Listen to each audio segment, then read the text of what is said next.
another way of looking at depression is like, I'm not living up to the thing. I feel like I'm meant for more and it's not going my way. Your mind starts to rewire itself. And then we throw pharmaceuticals at it, you know? And I think this bad habit or so in the West that you're talking about surrounding death is death catching off guard. That's the crazy part to me. It makes no sense. It's just like caught up, like this wasn't supposed to happen. That's what it is. It's Yeah. commercialized, that they're selling life to avoid death. Exactly. The Buddhist approach has always fascinated me, and then you mentioned you have that background. Yeah. So I would love to start there, but also if you want to give the audience some information on your experience and who the hell you are and all that crap. Sure, and I just want to. But you know what I mean.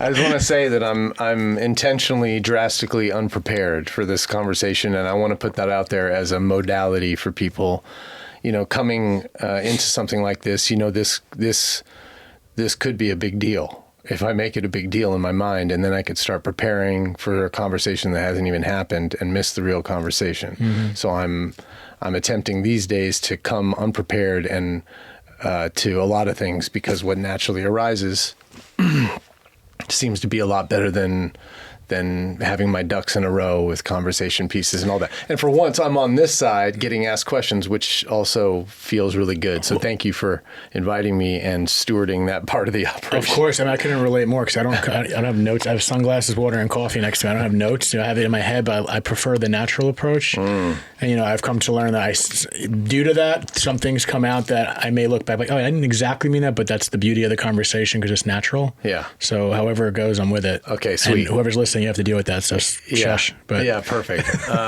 Background, the interesting points, I suppose. I mean, I'm kind of like a, I don't know. I mean, I've been studying at the moment beyond Buddhism, Paul's Boutique, the the hip hop record by the Beastie Boys, created by the Dust Brothers, and MCA from the Beastie Boys was actually my initiate into Tibetan Buddhism. I think he was for a lot of people at that time, not directly, almost indirectly, even though we crossed paths. He was the first person to, like George Harrison with the Beatles, bringing in the spiritual element and bringing along with it a sort of lens into other worlds, other cultures, difficulties in other places of the world also, and ways of dealing with difficulty. So George Harrison did that with the Beatles and ushered in a whole spiritual section of their catalog, and MCA did that with the Beastie Boys in my generation. Just him taking an interest in Tibet and Buddhism, you started to hear the music change. And you started to hear about protecting women instead of like, you know, girls in the, girls to do the dishes, girls to clean up my room. Any Sinatra song? yeah. And the Beastie Boys' early thing was like a shticky thing that Rick Rubin created as like almost like a, hey, you guys are going to be this band, and that's your shtick. Mm-hmm. You're the frat bros, and they're artists, and thank God for stepping outside of what you've been designated and challenging gratitude by going, no, I think I can be bigger than this. I think I have more to say. So their evolution, the Beastie Boys, led to Tibetan Buddhism even coming into my life. I guess I'm trying to, I guess you're asking me about my background, but here we are. Anyway. That's your background. That's part of the background. I mean, interesting points. Like I was a musician most of my life. My parents were songwriters, and when I was 3 or so, I learned to play the piano. And I think from there on out, the applause that I got, I sought the rest of my life. I sought the applause maybe as a way of being able to heal the divide between my parents, who were not only songwriters, but we had a up and down relationship that I felt caught in the middle of. And so I chased the applause my whole life in various forms, but always music related. And I wanted to become the best musician, and I wanted to be a rock star. And I grew up in the MTV era, and And just I was focused on that my whole life. And you would know, just like a vegan, meeting a vegan, that I'm a musician because in the first 5 minutes of meeting me, I'd tell you, you know. Meeting a vegan, that's an interesting a coupling of words right there, yeah. yeah. So I just pursued that, and the things that happened were like I got close, basically. I did things that maybe people will never get to do. Like I started a garage band, and within 2 months we were on that 70s show, the first season. Sick. We got scouted at a pub. There's like 20 people at the pub, and one of them happened to be the producer of that 70s show, the music producer of it, and Third Rock from the Sun, a guy named Ben Vaughn, who was like, he's like really believed in our band, and said, "Hey, we got an opportunity for a prom. Do you guys like that 70s show?" And we're like, "It's our favorite show." And at the time, it felt like Dazed and Confused had been made into a series, you know, the film. So we were just so stoked on it. We watched it, and you had to, you know, be around at 8:30 on Thursday night back then to watch that 70s show. You couldn't catch a repeat. That's true. You know, so it was an event still before the internet had kind of taken over. And so anyway, we got on that show, and then a couple months later, we got on another TV show. We got on Third Rock from the Sun. Same situation, like we're the prom band, and we're like, holy shit, man, we're going places. William Shatner was our singer for that episode, and we got to keep our name on the bass drum head of the drum set and all that. And it just seemed like we were going places. And then, like many bands, you know, you get close and then nothing happens. So the band broke up, and anyway, I got close at a few things. I've been in like a band on Sub Pop also that got signed and toured with the Shins on their first tour. And I was this guy who's like seeming like climbing the ladder, but I also like drugs a lot. So I was starting to use drugs more and more. Particularly opiates and eventually methamphetamines and smoking tar heroin, and all trying to treat a pain that I was aware of, but I wasn't aware of how vast it was, and that a lot of it wasn't my fault. Did that pain have any correlation with the liking to the applause? Like, was that tied in any way? Yeah, I think so, because the original origin of the applause seeking, I'm sure, was to treat the pain of, you know, wanting to heal, I think, my family's my parents' issues. So I think so. You know, I think it's all tied in there. And then if you don't get applause, you know, then it's part of your identity. And that part of your identity isn't doing well. Well, then you're going to want to supplement that with drugs. And I just fell into all the categories of somebody who was, you know, who had events happen to him that weren't talked about, discussed, were kind of pushed under the rug. And I felt like there was a list of apologies that the world owed me. And since it wasn't going to give them to me, it didn't look like I was going to, you know, use drugs and make myself feel better about that. And also I started stealing at this darker period of trying to climb the ladder into music and the drugs taking more and more hold. And I would steal, and I would go like, oh, you know, if this person knew that I was in as much pain as I am, if they knew what kind of life I had, they would probably just let me take this. So I'm just going to take it. And I started, you know, stealing and lying, and pretty soon this combination, we've seen it, you know, I was kind of the VH1 behind the music in reverse. That's what we used to say, where I hit my bottom before I even started. You know, that sounds like an advantage. Hit your bottom sooner than later sounds better. It's true. It is true. And it did work out kind of that way. And but I hit pretty low. I mean, just lying and taking drugs and not making any music, and getting so close, and the heartbreak around that. I just used up everything in my life until eventually, like when I was 26, I was walking these streets downtown. I was strung out and homeless at 26 in my boxers on Skid Row. Damn. And actually that place made the most sense to me at that time.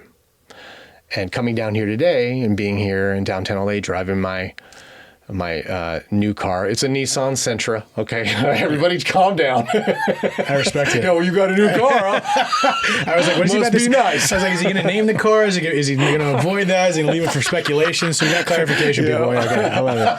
It's new. Nevertheless, it's new. Yeah. So driving down here, it struck me, like, wow, I'm returning here with a woman who loves me and who I earn the respect of daily and earn having in my life. And I'm driving down here to talk about my life, this life that I've put together since being naked down here, walking around, and Amen. For this specific purpose. And it's especially nice to be here with you. I happened to get into a treatment center, and I started putting my life back together, got sober. I thought that music was going to be lame now. I thought that all of my artistry was caught up in the drugs that I was taking, and I thought that now being sober was going to be like very square, and how am I ever going to do those long nights in the studio? And that's if music would even have me back. I mean, I burned every bridge. I remember being downtown, and I called my dad. And my dad had already tried to help get me into treatment centers. My mom had helped. Everybody had helped, And I remember calling my dad from a payphone. And I think this is in the boxers, And they weren't even a good pair of boxers. I like to joke. They were like white. Oh, they God, once were white. Okay, so now they're like almost translucent. It's like the worst color you could have picked. If you even picked it. I don't know. Sorry. And well, how I got naked was I was wearing the last piece of clothing that I had was a Kobe jersey and shorts. And when I ran out of drugs in downtown LA with nowhere else to go, I was like trying to sell my clothes, and I gave it to a dealer who didn't give me the dope, and then I was just in my boxers. So at that point, it was like, okay, I'm done, and I had a lot of fake dones. But this was like, okay, I'm done. I'm so humiliated. I'm so scared. I'm 20 minutes away from where I grew up. And there was a life that I just felt like I couldn't, like almost like if you're drowning or something, like you're like, oh, I guess this is the way it's going to end, huh? Like people talk about just tumbling and going like accepting their death and, and it was like that for me. But I'm on the phone and I call my dad, and he's been advised at this point by professionals, do not go to him. It's all a ruse. Like he will steal from you. I was known for that. I would like somebody give me a ride and I'd like reach into my mom's wallet while she's driving, at the end when she's trying to help me. That's how far gone I was. And I thought, for a long time that I was a bad person, that this is just me that couldn't get it together. And I know that there was a host of things that for the next 20 years of my life that I would be sifting through emotional rubble and wreckage and like a recovery of the whole past, and seeing how little of it I had to do with and how much of it I ended up having to do with, because I hurt myself and I hurt others with the pain. And it's, so I didn't know, but I called my dad and he said, I can't come. And I was left down there. And that next day I got into this treatment center. I got really lucky and started putting my life together for the next year and did all the stuff. Like I really lived in traditional recovery rooms and started seeing that I could serve people with my story and went at service just like crazy, I didn't realize until years later that I was actually just on a new high. It was an ego trip, It was one that was saving my life, and it's much better than getting high. Mm-hmm. But my ego was getting big because it was like, oh, I could help people now with my disastrous ass story, And so I went at that really hardcore. But about a year in, I met a guy who changed my life. And this is related to Tibetan Buddhism also. He was just a guy who had my story. He was also downtown 20 years earlier, and he shared about it that night from a podium. And he was downtown just like me and got into a treatment center just like I did after being on the same street. And I thought that was, there's this word auspicious. It doesn't get used as much in the West, but it just means kind of mysterious good. Like good is even a little too strong because it's like there is no good or bad. Only thinking makes it that way. But mysterious good, like it's encouraging. Interesting. Yeah, interesting. Exactly. That's a good word. So that was an interesting occurrence, and he taught me how to sort of look at how to be a good human. And he mentored me, and shortly after that, he went to India because he was getting older in age, and he thought, like, I want to explore what Buddhism's all about. It's like I used to read the Tibetan Book of the Dead, which is this trippy book. I think the handbook for the recently deceased in Beetlejuice is based in this book. It's like this. It's like something this size, and he had read that again out of his youth. Now in his late 50s, he's thinking about his mortality. He has hepatitis C, so he's going like, I'm going to die of liver cancer. I just know it in like 10 years. And he was right. But he got this urge to go to India, and he's like, I want to find out more about Buddhism with no plan. And this is something also that I loved about MCA from the Beastie Boys. He was just kind of that person who would learn about something and then bring it into the band. But anyway, this guy's name is Vic Anderson, and he went to India and met a monk on a train instantly who spoke perfect English and took him directly to the Dalai Lama for teachings for 2 weeks, empowerments and teachings. And this is very encouraging. A little bit, yeah. It's very auspicious. What I was going to say, quite interesting. Yeah. To say the least. Totally. And then right after that, he went and sat with another great teacher named Zongsar Jamyang Khyentse Rinpoche, who, it's just a mouthful, but he's one of my favorite teachers. And this is seen as a spiritual boon, to be able to like knock it out of the park this way, just on your first attempt coming to learn about Buddhism. Yeah, it's wild. So other monks and lamas and stuff like that would hear about Vic in this situation. Oh yeah, he just came from the West and now he's sitting with the Dalai Lama. So they would all bow to him. Thinking this is some kind of calling? Yes, thinking like, oh wow, he must have great karma because, and so they would bow to him almost like he's a hidden yogi, an undercover yogi or something. And this is a real experience. This is just, and he's writing emails back to me back in the West, and I'm 2 years sober, and I'm just going, man, what he's doing, I feel some calling to that. I always loved the robes in Tibetan Buddhism that I saw at the Tibetan Freedom Concert in 1997. I always loved the sound of the weird instruments from there. I always loved the sound of sitars when I was growing up and the taste of Indian food. There was some calling that I've begun to piece together more late in my life. So anyway, while he's there, he gets these empowerments and he goes, I want a guru. He's like, I want to do the thing. I want to like do the whole thing. It's like, he's like to his monk friend, he's like, who's your guru? And he's like, oh, you don't want him. He's like, he's in a cave in Tibet and we'd have to sneak you in. And it's like an arduous journey. And if the Chinese government finds you, they'll kill you, Wow. Okay. And because the Chinese occupation of Tibet has been since 1959, and it's illegal to practice Tibetan Buddhism in Tibet. And they've destroyed monasteries and all kinds of stuff. And this is what started the Free Tibet movement that Adam Yauch of the Beastie Boys was attempting to spearhead in, I don't even know if you can say that anymore. Spearhead? Yeah, can you? No, we're keeping it either way. So. Okay. He was attempting to initiate. Auspiciously. Yes. So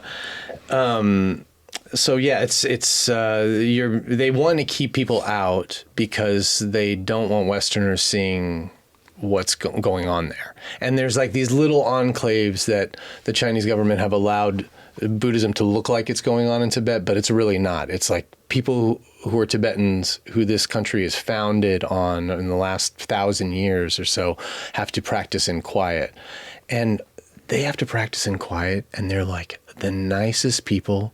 They have the shittiest farming situation because of how cold it can be there, and the seasons are so short, and they're like the happiest people on earth. What are they doing? They're doing Tibetan Buddhism and Right, quiet. what's going on within the wall? I feel like anytime there's something that's being shut down like that, I'm like, oh, those people are probably spitting some truth. That's probably why. Well, that's You know what I mean? it's so far, it's the greatest human science that I've found on earth. Okay. And just in the way of what can make you be happy no matter what your circumstances are. And this is where we start to lose people, because there's a lot of people who have flirted with Buddhism and they're like, yeah, but I don't want to be happy with nothing. You know, there's a crossroads that people get to a lot of the time where they go like, oh, is that the one where I'll be happy if I'm poor? I don't want that. And I don't know. You should try it. It's actually pretty fucking cool to be happy when you don't have anything going on or in the face of adversity. Yeah, I mean, this is different, I guess. But I feel what I was reading about, like, Krishna consciousness, and it was kind of attaches a little bit to that. Like, you don't need these things, but it kind of, I was pulling from, I was like, oh, kind of maybe I have this wrong. So it doesn't mean if in our civilization you can't have nothing, but you could kind of be unattached to it. Right. Even when you have stuff in a way. Like, I feel like you can kind of do both in a way if you don't want to go, the upgraded full class Tibetan has nothing, I guess. Right. But is there a way of doing that where you can still live a life of maybe things, but just feel unattached to it? Does that make sense? Yeah, of course. No, and that's the thing is I've found that it's incredibly engaging. I'm much deeper engaged with the moment, all my relations, and I'm talking about strangers, my children, my partner, my family. It's brought me more into their lives on a quality level rather than a quantity level. And that's something that can be more relied on over time. And I think it cures a lot of the aches of where we can't always be with each other. If you have somebody who's thoroughly present and engaged with their life, mainly because I know that I'm going to die. So, but is that what it is? Is it being engaged in your life? And is that part of the main philosophy? Yes, it's absolutely taking into account the full experience of what it means to be alive and not disassociating from parts, really taking in the full experience, indulging in all of your senses. And how do you do that? Yes. You got to have your story out of the way. So what it's really helped me do systematically is work with my story, go back in these last 20 years of being in this new phase of my life, which is not characterized by sobriety at this point. I use marijuana and I've used psychedelics, and I'm a psychedelic assisted therapist as well. And so I believe that there's a lot of benefit to plants and the medicines that they can provide outside of the wrongful illegalities that have been placed upon them for this or that reason. Basically, Richard Nixon wasn't invited to the hippie party. Yeah, selfish bastard. Yeah. So I don't mean to cut you off, but in regards Please. to that comment that you made about how this all ties together with the contemplation of your mortality. Yes. How does that tie in? I don't want to jump all over the place, but does that still tie into what we're saying? It was the first time that I actually hearing about Tibetan Buddhism is one thing, but hearing about that there's an embracing of death from within the culture? From the start. From the start, you're taught that, first of all, that this isn't your first life. Right. And it won't be your last. That can sound like, well, great, we can just throw this one away and just do whatever the fuck we want. But, there's the practices within Tibetan Buddhism. And by the way, I don't want to be a poster child of Tibetan Buddhism. I'm just a practitioner. So I don't want to sound like an expert on it. I'm a 20-year practicing Vajrayana Buddhist practitioner, and that's within Tibetan Buddhism. And it's been my sole focus. I'm like a romantic for music and pop culture, and I grew up watching Saturday Night Live and listening to records and studying the liner notes, and I've done that with Tibetan Buddhism now for the last 20 years. And all of these teachers are kind of like my heroes, and it's all the same thing to me. It's all magic, I'm reading the liner notes of records because I want to know the magic that went into it. What did they eat that day? Who are they thinking? Who's that guy that worked on this song? Because it's magic when I hear this song. And it's the same thing with these teachings. It's like, wow, these people have been carrying this thing for thousands of years now, from the lips of the teacher to the ears of the student in an unbroken stream, all around being compassionate towards all and finding beauty even in your darkest moments. Fucking A, man, that's quite a resume, you know? So how does it start with death? Taking into account that you're going to die and learning about that early on in life. So starting with the acceptance of it, just the fact that that's happening. That all beings are born, all beings die, all beings experience aging, sickness, and death. And that's something that we can have a sense of humor about, as a matter of fact. It's, if you're in on that joke, you know, from an early age, it can really open yourself up and you can have less fear, actually, because you are taught that there is an eventuality to this. And I don't think we're taught that in the West. And I think this bad habit or so in the West that you're talking about surrounding death is death catching motherfuckers off guard. Like, That's the crazy part to me. It makes no sense. It's just like caught up, like this wasn't supposed to happen. That's what it is. It's become a commercial. It's been the opposite approach has been commercialized. Like they're selling life to avoid death. Right. Exactly. And well, here's the thing. We're so starved emotionally in this country for attention. Mm-hmm. We are so starved. Everybody's talking at the same time, you know, and nobody's really listening. And there are listeners that are starting to form in this culture. I love it that we're having a topic around how to be mindful in conversation and how to really listen from a deep place. But it's just starting now. We've been in the dark ages of emotionality, and it's just happening now. And what you see at funerals is a lot of the times, God bless the people who are mourning, but they're also making it about them a lot of the time. And we extend mileage on our pain and our trauma because it gets us things. Because, oh, maybe they'll pay attention to me if I'm hurt enough. There's a payoff. Yeah. And sometimes subconscious. Absolutely. It's not a conscious thing. I don't think people are nefariously trying to. Some are, some sickos maybe, but I mean, we can't generalize that aspect. I'm sure some people do. They may not want to admit it, but you know, there's a little bit of a subconscious payoff there. Well, that's what I experienced going to funerals. I led a funeral once. A few years ago for somebody I didn't even know. And you know, I wanted to bring the celebration aspect in it. And also just attending funerals, you see, it's like it's like a fashion show of who's more traumatized, you know?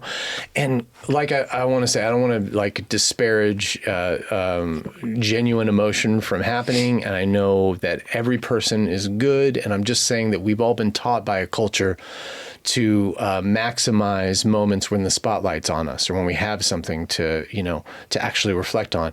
We'll use that a lot of time. I personally have used my painful moments to get attention in the past, to get as much mileage from the attention or whatever resources they might have.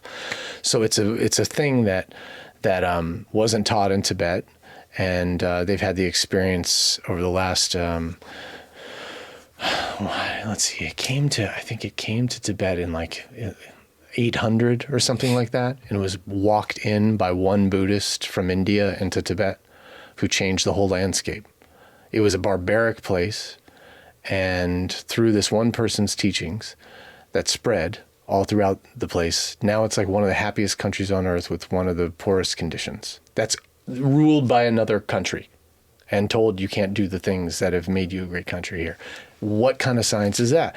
Death being in on the joke that you're going to die, and at a young age being in on that, you know, you may not experience something like depression. Depression is sort of underutilized potential, I feel like. It's a lot more than that, but another way of looking at depression is like, I'm not living up to the thing. I feel like I'm meant for more and it's not going my way. It doesn't look like it's going to go my way. And your mind starts to rewire itself. Mm-hmm. And then we throw pharmaceuticals at it, you know? And there's a very organic process of longing for authenticity that comes, I think, from really just squarely looking at the fact that your life is impermanent And there's no greater teacher that I've found about it, the impermanence of life than within Tibetan Buddhism specifically, but it's not the only resource for that. So what is that approach? So you said the big foundation is the idea of understanding the impermanence of life. And then from there, what is, because this could apply to everyone. That's the whole beauty of it, is like this idea, like that's step one to me, especially with this podcast and this conversation. So you say that, for example, but then what is the actual, is there a process that they teach in regards to grappling with that? Because sometimes just saying it isn't enough. People can say it all the time and it just doesn't hit. How does it hit? Yeah, no, there's some wild things that they do. Well, one thing I want to say for the Western culture, and I don't want to be in the West, like I'm not a part of the West, but what I found in my own country here, is that there's a fascination with video games. And just a small one. A little GTA is dropping soon, I think. But not that I know about that. Yeah, yeah. Heard it at the water cooler. Yeah.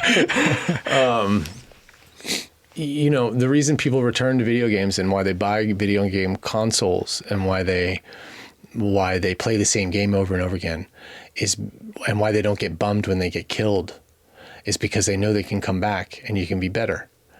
So just that alone is like, if you're taught that in Tibet, like, hey, life is a video game. Congratulations, you're human this time. That's the highest that you can get because you can change your mind. If a cow can't like say, hey, I don't want to be bought by you. I don't want to like, hey, wait. Do I have a say in you killing me? Cows don't have that say. Insects, they're small, they're tiny, they're helpless.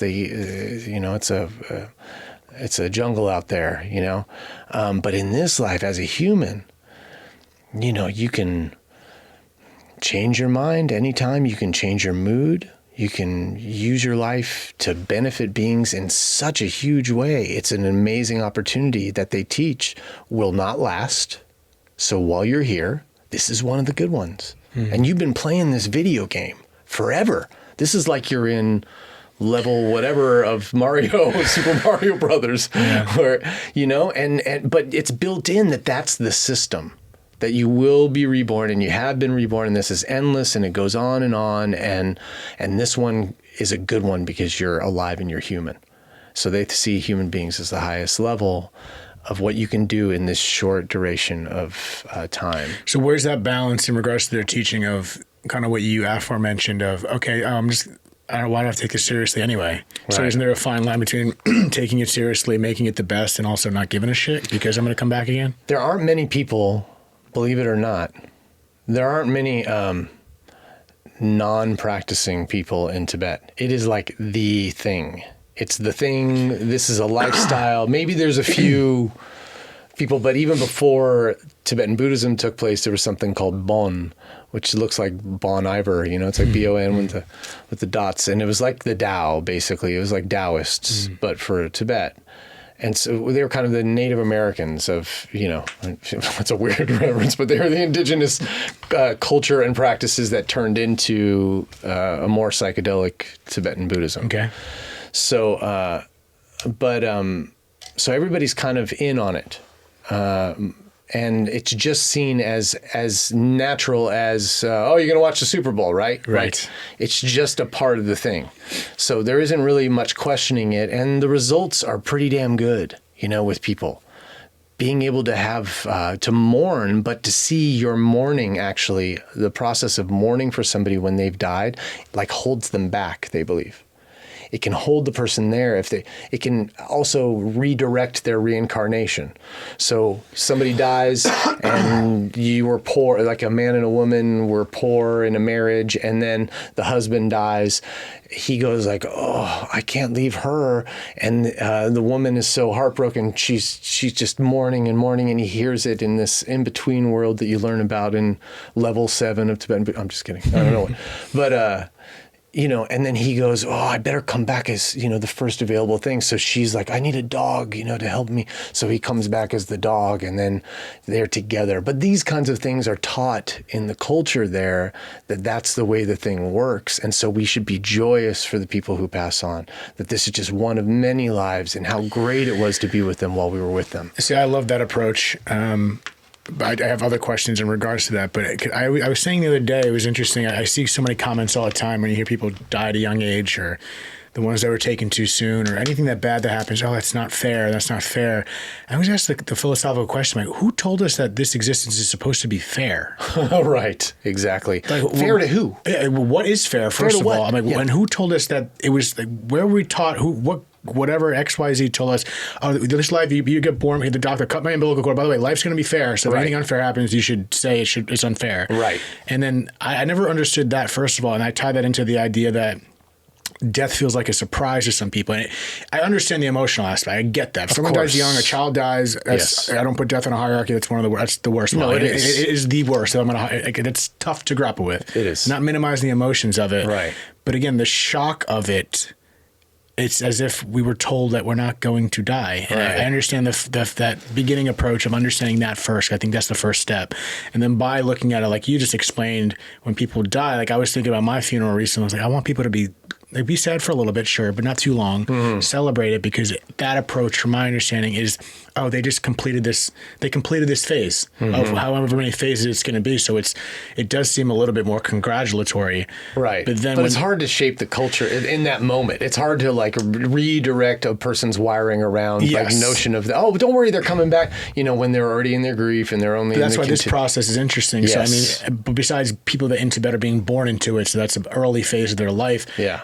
What is that navigation to get people to just at least see that window within that culture coming from the West? Well, I'll tell you, I'm going to hit as many bullet points around death that are interesting now, since we're in this zone, as they relate to Tibetan Buddhism.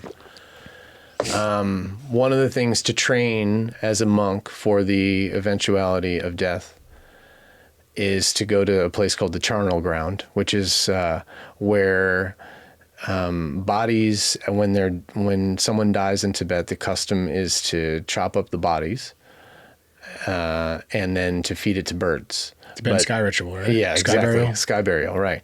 And this is seen as a very natural way of dealing with the issue. But they take the bodies to a place called the Charnel Ground, and the Charnel Ground is like where all the bodies from the past are also rotting, and it's just like gnarly. I mean, you go there at night to train at like in the middle of the night, and you stay there all night and meditate in the Charnel Ground with all the rotting bodies and all that stuff to become. This isn't like a prank like on Jackass or something like that. This is like to basically prank your ego structure around the notion of permanence. And it's also to have great compassion. Like this Charnel Ground situation, I didn't realize it until this week, but I took ayahuasca. Everybody's like, of course he did. 10 years ago. And it was the scariest night of my life, and it was all death. And what I realized is the landscape that was going on, that felt so intense. That was like, I don't know, shapes that I had never seen before, all in some sort of mosaic moving thing that felt like bugs and all kinds of stuff. It's the Charnel Ground. I feel like I was in the Charnel Ground. You're in with all the disembodied, souls and all the body parts and bugs, and you don't know what's crawling on you, and you're there, sitting there, and you can't do anything about it. That's somebody could leave the Charnel Ground, and certainly, but in this trip, I couldn't get out of this of being submerged in you don't even exist. Anyway, so the Charnel Ground is a very provocative place to send monks to train for familiarizing yourself with even the most disgusting elements of death, so that they're not foreign, so you're not caught off guard. Exposure therapy almost. Absolutely, exposure therapy, yes. And this is also with a lot of training going into that, of like we said, from the earliest stages of life, seeing life this way, but still when you're confronted with it, the smells and the sounds, and lots of animals creep through the Charnel Ground at night and all that. So I think it really, once you face things like that, like staying with my ayahuasca thing, I thought that I was going to be good at it. I thought that I was going to take ayahuasca for the first time, and I was going to really kill it because I'd been practicing for like 10 years and like meditating, and I'm the spiritual director of a treatment center. And I was like, I don't even really have anything to ask ayahuasca. I'm just going to have a conversation with the universe, and I brought crystals and shit. And like, you fucked up there. Dude, totally. I'm in a industrial, like a garage in North Hollywood in the industrial area, like with a shaman from Peru, 30 people I'd never met. And I'm just like looking around at everybody in the room, and I'm going like, oh man, I think I'm going to fucking kill this, And like nobody's, whatever. My ego is kicking up, and I set up a little crystal thing on my cot, and I was like, oh, see, there they are, and I got my water here. It's all dialed in. I drank the ayahuasca, came back to my seat, and like 45 minutes later, like when it kicked in, it was like a slow death for like 6 hours, where the world became. There was no differentiation from what was going on in my mind to the external. It was all horrifying. I was like confronted with the notion that I had to die because my last attachment was to my body. Like I'd worked on attachment, but hey, what about your body? I heard it kind of snicker at me. It was like, hey, you think you're so non-attached? Well, we have to take your body now. I'm sorry. I'm sorry. And I was like, what about my kids? And I saw, like when you say some words, like if you say kids in the wrong way, you could have spittle come out. I was like, what about my kids? And I saw 2 pieces of spittle fly out of my mouth that were my kids' heads. Oh, what? And it went into all this galaxy of stars of just all the other people and elements and living beings. They're all pieces of spittle in this universe. Your kids, it told me. It was like, whose kids? Go find them. Shit. Find them here. You have to die.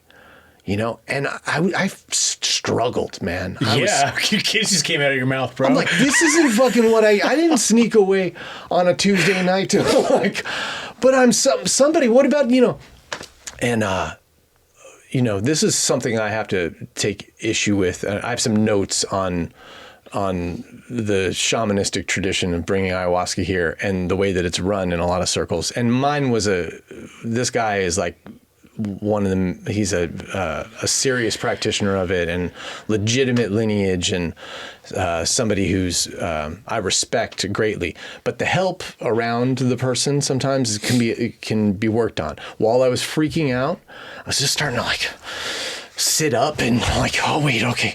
And I opened my eyes. Okay, oh yeah, it's still here. The room's still here. Okay, I'll shut my eyes again, I guess. And it was so painful that I opened my eyes and it was the same as in here, and there was no escape, and I'm struggling, and I throw up in this bucket they give you. Right on your crystals or what? Yeah, dude, the crystals. I was like, that was the thing. I was like, crystal. While I was in it, I was like, what the fuck? God. I just saw my kids disappear.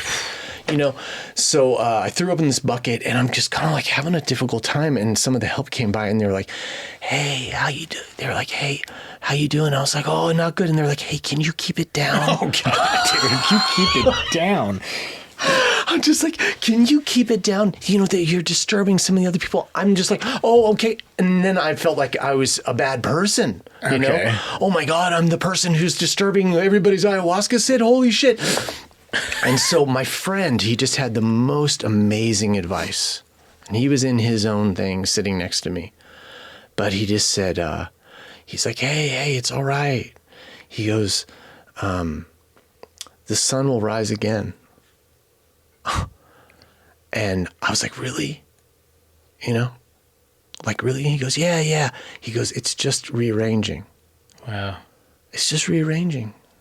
And I kind of got it for that minute, but so I'm getting more and more uncomfortable, and I'm still freaking out, but I'm keeping it quiet now because I don't want to disturb people. And I knock over my bucket of puke all over me. Rains and pours. Totally. And then, Christ, dude. So I'm covered in my own filth, and I'm being urged to die, and I'm at the high dive. where you're up there and everybody's watching, and that's what it felt like. I was at the high dive and you have to jump. And I was forced to die. I felt like I was being forced to die. So I just finally laid down in my own vomit and accepted that I was dying. And I took what I thought was my last breath and I breathed it out. And I said goodbye to everything. And I'm like, my family's they're going to find me dead in a warehouse with all these other weirdos. This is it. It's all ending here. Really just confronting it, being so scared to let go. And I just did. I put out that last breath. And then it felt like it went on for an eternity of just that breath being gone. And then all of a sudden there was this dawn of a breath that fucking went on, felt like it went on forever.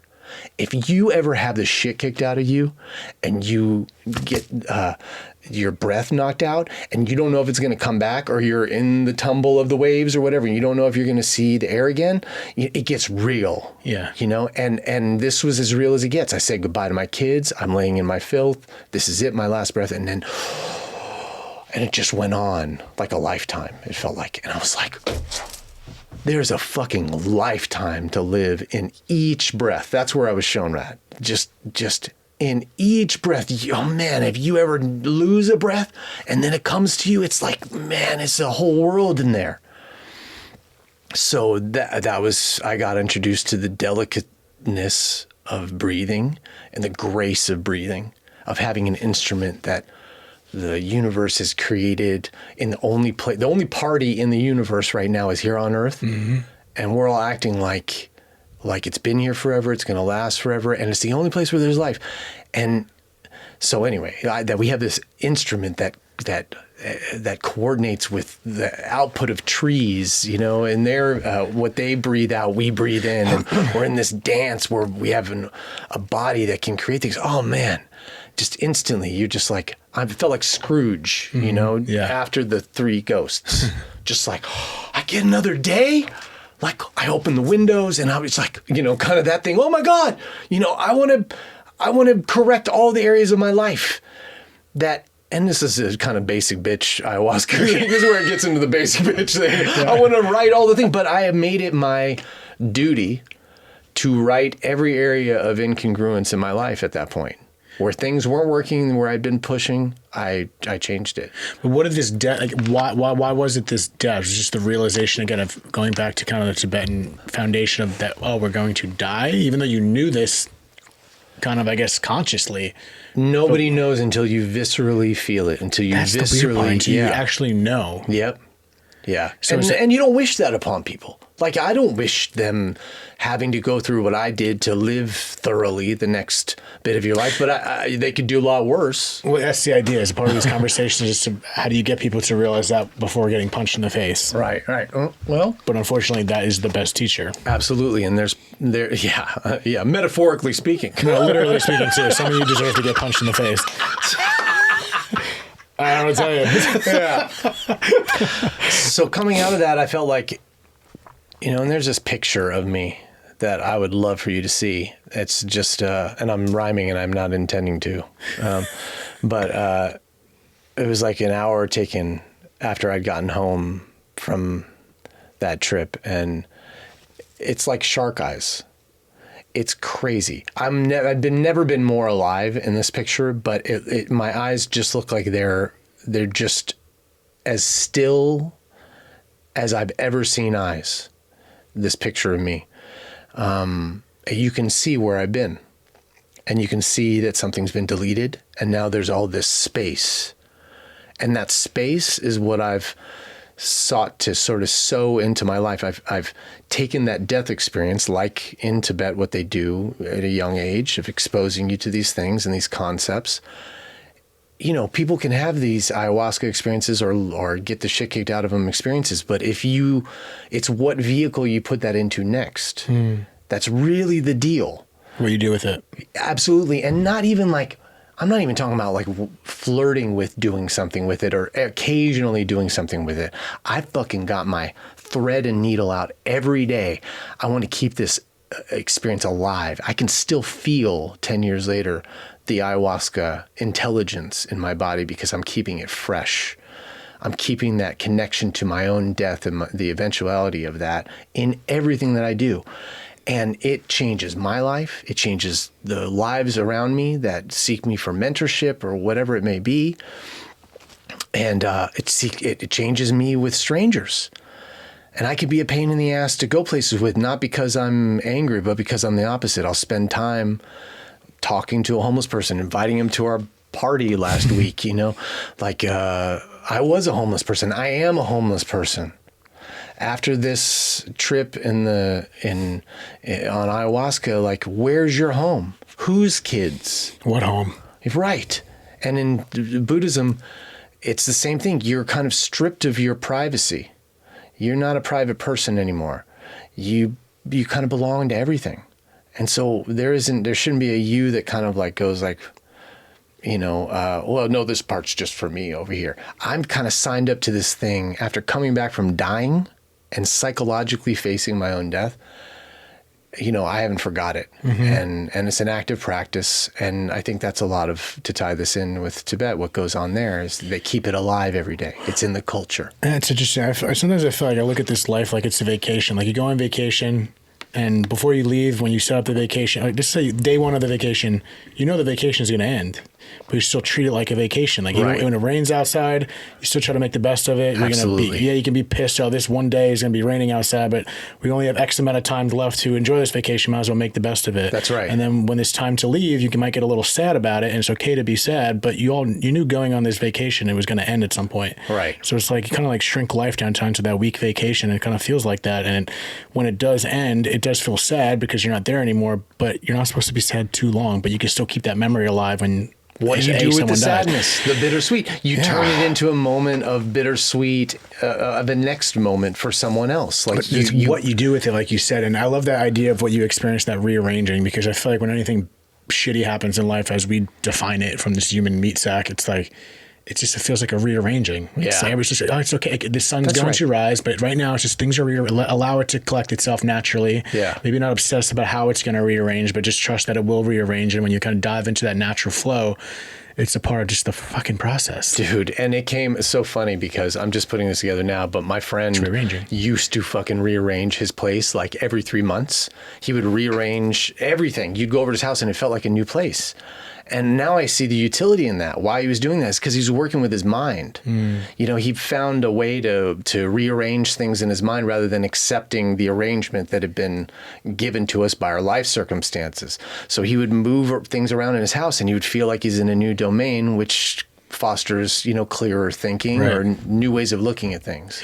What do you think ayahuasca is? Not literally is like where it comes, but what is going on there? Like I know a lot of people are listening, maybe be with it, but not with it, or against it, or not against it. But in some cases, it's our mind, this or that. But what's going on there? What I think, just in this moment, and I like to be spontaneous with, especially good questions like that. What came to me is like it's sort of the nectar of reality. It'll show you death and life and love and loss and all that stuff in a short stint for you to just be connected with the essence of how special it is to be alive. And however it manifests in these trips, whether somebody doesn't get high, that happens. Sometimes people drink ayahuasca and nothing happens. I call that's their trip. It's like, it's going like, hey, why are you blunting yourself with this strong thing? You don't need it. You don't need it, maybe look at integrating some of the lessons that you've already learned. I don't see any trip as a bunk trip with people, oddly enough, 3 months after that death ayahuasca experience, the shaman was coming back into town and my friends were all going.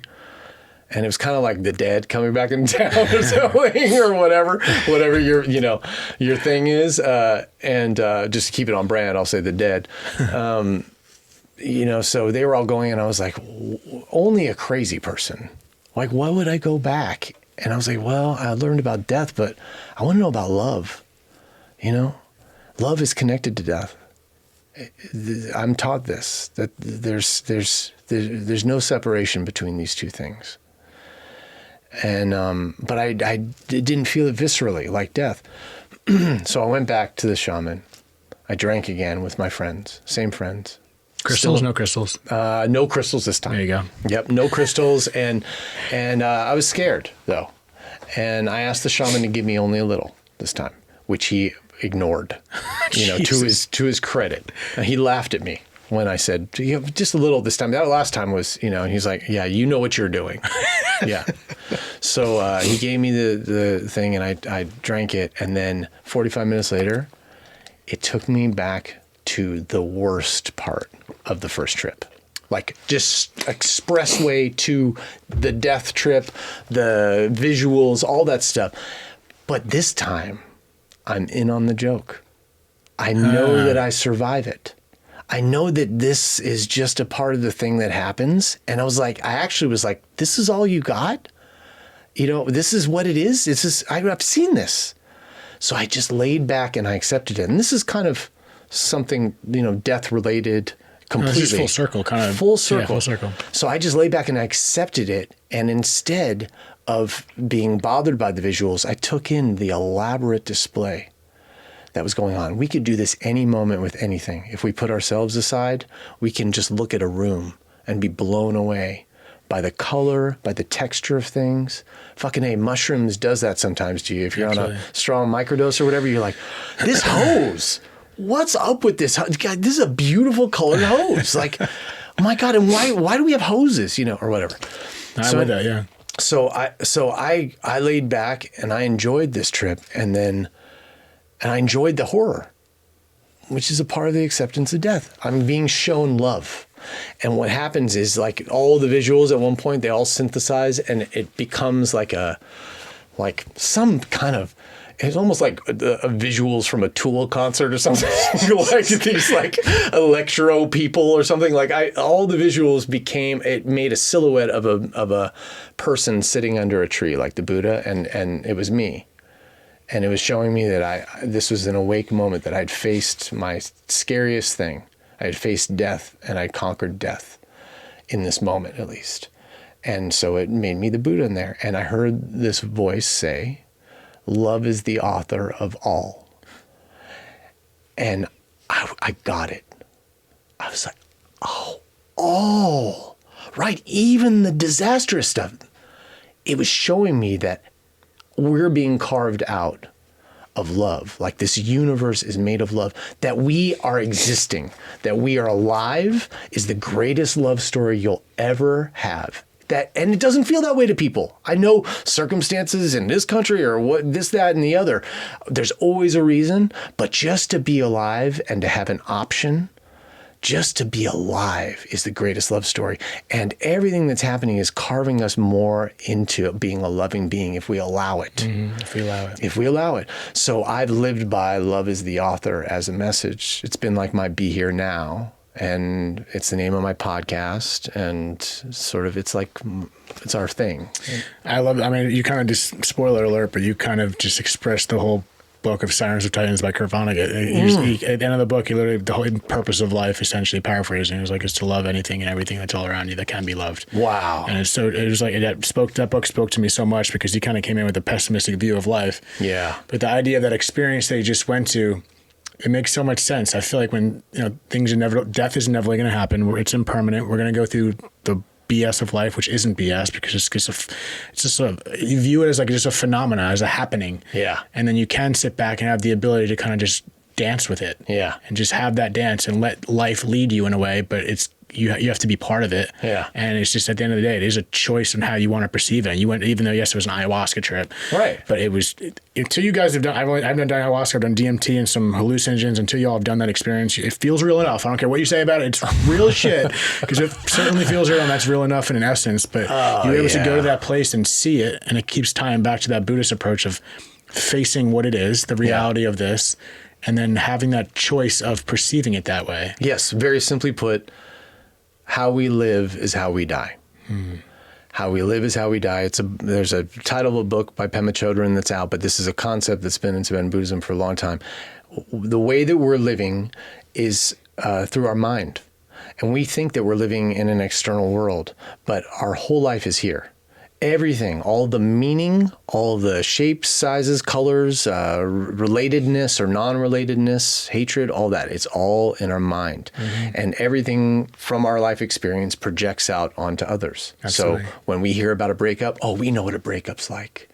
oh my God, like, oh, I feel so bad for you don't know what's going on in this situation. We just project immediately. So if we change our mind, if we work on our mind becoming a more loving place, if we go to the charnel ground of our mind, so to speak, over and over again, if we face the parts that are like all the boogeymen, so to speak, in life.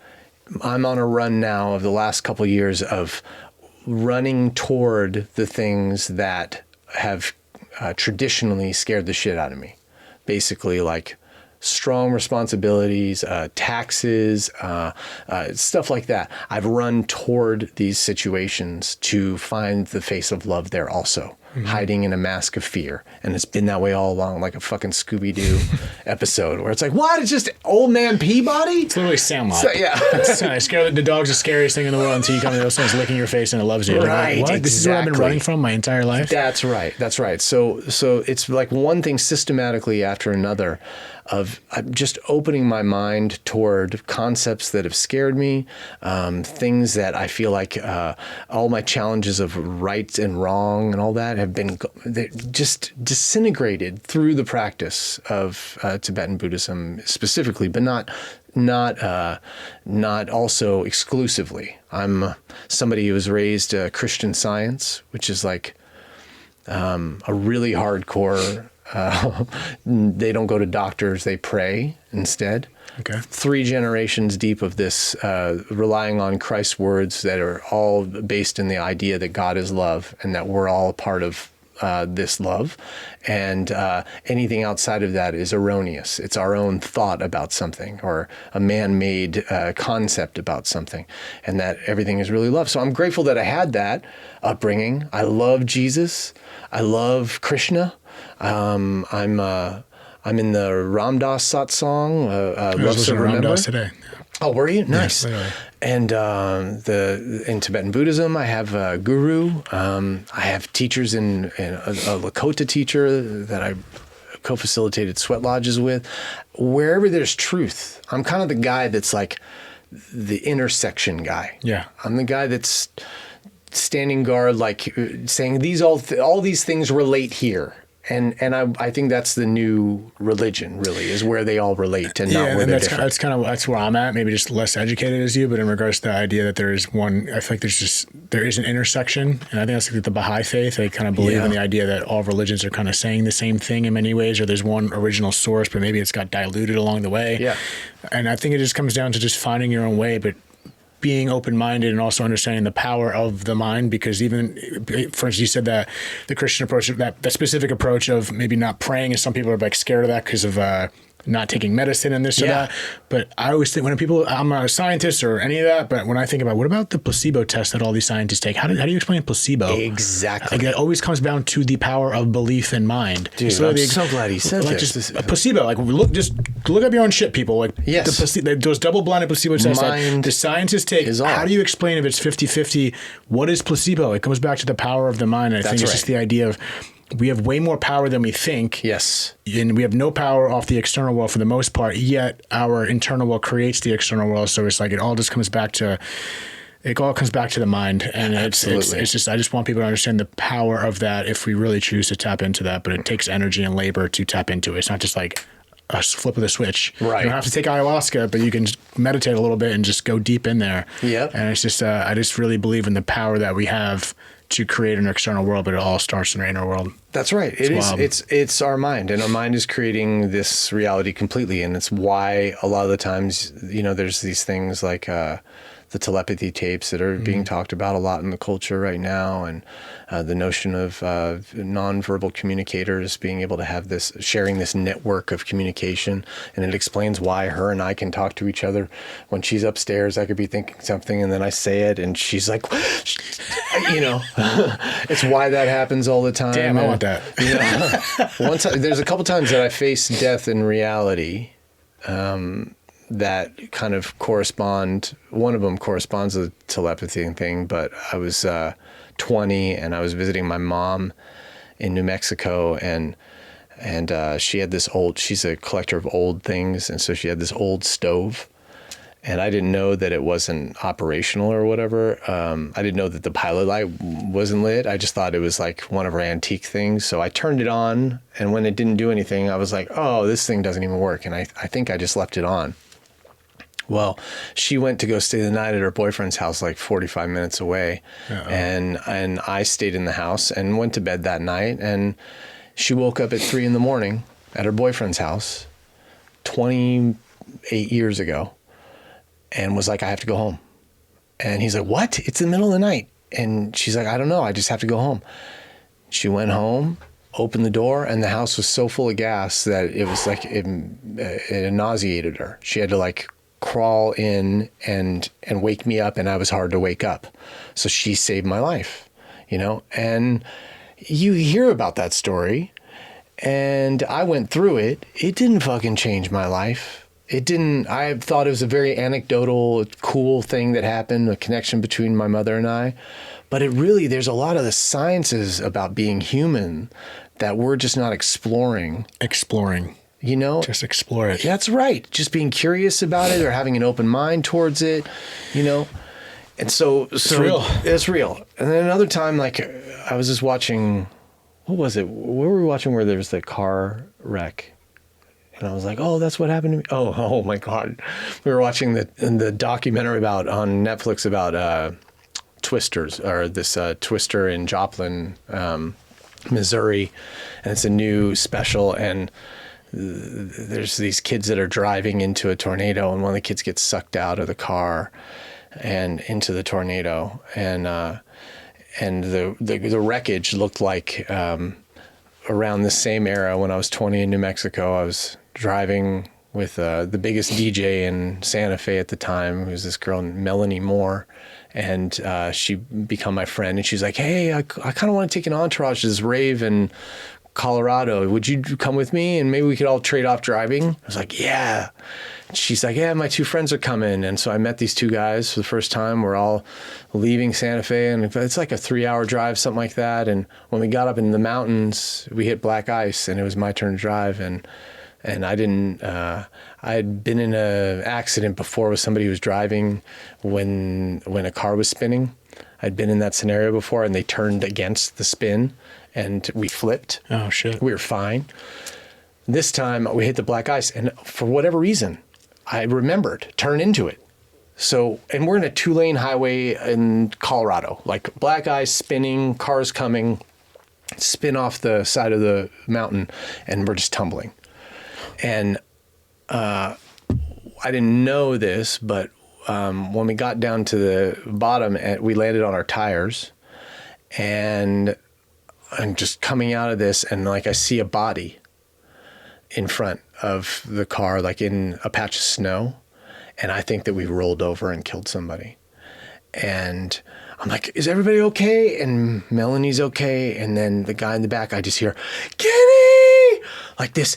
And I look in the back, there's only one person. And he gets out of the car and he runs over. And that's the guy. We ejected a guy, and he landed in a patch of snow. And he only broke his beeper. We had beepers back then. Oh. I got it wasn't an iPhone. No. Sorry, can you finish the story? That was very traumatic. No. And so we survived. Each one of us didn't even have a scrape, you know? And I remember the rolling, and I remember thinking also that we're going to die. And what happened was the guy in the back seat who didn't get ejected, when he felt we were going over, he put his hands on the roof, and he held the roof together with superhuman strength, and it was like a teepee surrounding his handprints. Like the car was so smashed you wouldn't think anybody could survive, and he was holding it up with his hands. So that's what saved our life. And how does that happen? How do 4 people survive that, and 1 person can die in or like the fires in Altadena? My parents' home burned down, and I was present for it, and every other house on the block was there. It's like it just jumped over and burned their house. Like, why does that happen? You know? Yeah, those are the questions. Yeah, these are the questions that I've sought answers for, and it's not like I've gotten those answers necessarily, but I've kind of opened my mind around not needing to know, and by seeing that we create all the meaning that there is in this world with this thing here. So coming back to the thing that we said, there's a long-winded way of coming back to how we live is how we die. Mm-hmm. Why we practice in our mind making this a loving place is because I want to be able to, in those last minutes, people take for granted what it's like being in that position. And if you've ever seen somebody who's dying and seen the chaos around them in a hospital room where people are talking loud and worrying around the person, and that doesn't seem like it would be a very convincing way to leave this world, is leaving it in all of these questions and worries and all this stuff that hasn't been figured out ahead of time. And I don't mean the logistics of where to bury me and all that, but what are we going to do without him? Have we said all the things to him? Has he had a chance to say everything to us? That kind of thing. So how we live is how we die. I want to be the guy who's really taking the moments to spend with people, let them know how I feel about them. Mm-hmm. I meet strangers, and if they do something that I see as kind, and I think about the repetition of certain jobs, like the people at the desk here at Spotify. First question I asked the guy was how do you maintain authentic kindness dealing with so many personalities that are coming to you in transition of finding the office? And he had to sit back for a minute and think about it. And I like doing that because maybe he's going to think about that some more. But I will take the moment to ask something or point out hey, that was really nice of you to do to a stranger. I don't know if I'm ever going to see him again, but I don't want them to not benefit from being seen just because I don't know how it's going to go. Yeah. Removing the awkwardness of life, embracing that this is a joke that we can be in on that's very meaningful. And I'm a kind of repetitive spiritual practitioner that is probably the least bit of an asshole around how dedicated I am to it, because I don't put it on anybody else. I don't go hey, you got to do this thing. We're coming over. I don't put my spirituality on anybody else. I put the byproducts of it out. That's what I transmit out. And I like to keep it anonymous most times. This is a big to-do where we're talking about maybe we won't put the episode out. It's just for us. What's that? We won't put the episode out. It's just for us. Exactly. You know what? Oddly enough, it could be even more meaningful. I get that angle too. And it's just, again, I think it just comes down to how we see everything. Yeah. And sometimes the world, the realities, we think that's how we see it is the real part of it. So it's hard to get over that. But then I think there's a potency. There's a potency to it. But we can overcome it. Bob Dylan talked about the place that the music comes from in him. Arguably, no matter how you feel about the guy, arguably one of the greatest artistic inspirations and songwriters of at least our generation. He talked about it coming from a place within him he's a stranger to. He's a stranger to the place where the songs come from. And that's kind of how I want to remain to a lot of things. A stranger, humble, small, but fucking how cool is it that we get to do all this while it's here, I don't want to run from it. I want to be more engaged in it. I love that. Yeah. Well, I appreciate you, Jim. I don't know. I mean, you made me think of the one lyric from, I think it was the Bleachers in Chinatown, maybe. I said it on the podcast before, but there's a lyric in there that says, I want to chase every feeling. And I feel like that's always been part of my life, is wanting to chase every feeling. And it could be a double-edged sword to that, but just wanting to experience everything, even the good, the bad, as weird as that sounds. I prefer the good if I had full choice. Yeah. But at the same time, I think they all play off each other and they're all necessary. And once we get comfortable with the willingness just to do that dance, everything's going to be better. Absolutely. And my last moments on earth, I want to be somebody that says, you can let go now because you've had the conversations. You've done it. You good job even. And this is what's going on that thing? This is my best friend. He died 2 months ago. And the guy I did all that 70 show stuff with and all that, Victor? What's that? What's different? What was his name? Oh, his name's Victor was my teacher. This guy I was just in a band with. I didn't even mention his name, but his name's Ryan Schmedley Maines. Schmedley was his nickname, and I just had a memorial for him 2 weeks ago at a park, and his family brought his ashes out, and